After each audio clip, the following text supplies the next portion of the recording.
Kalau tak ada krisis, korang tak bercakap pun pasal biodiesel ni. Usaha biodiesel jadi hangat-hangat tai ayam je. Sebenarnya tak bermakna orang dah tak sembang sangat isu krisis tenaga di track.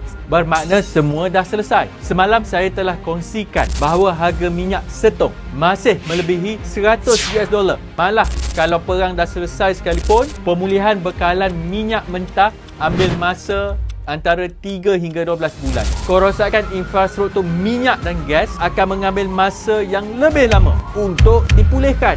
Maka sebab itu, saya masih push untuk langkah mitigasi segera. Kita nak percepatkan pelaksanaan di stesen-stesen minyak seluruh negara. Semalam, dalam taklimat media, saya umumkan yang kerajaan bersetuju untuk tubuhkan Jawatan kuasa peringkat tertinggi supaya bahan api telah ditubuhkan.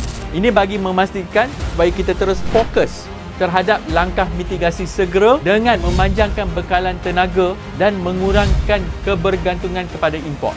InsyaAllah kita akan terus konsisten untuk push pelaksanaan biodiesel. Memang mencabar untuk laksanakan peralihan tenaga atau neta ini. Cabaran terbesar kita adalah kalau tak ada krisis, memang orang tak akan bercakap. Jadi bila berlaku krisis sekarang, kita ambil peluang untuk mengubah sedikit sebanyak struktur ekonomi terhadap pergantungan kepada bahan api fosil.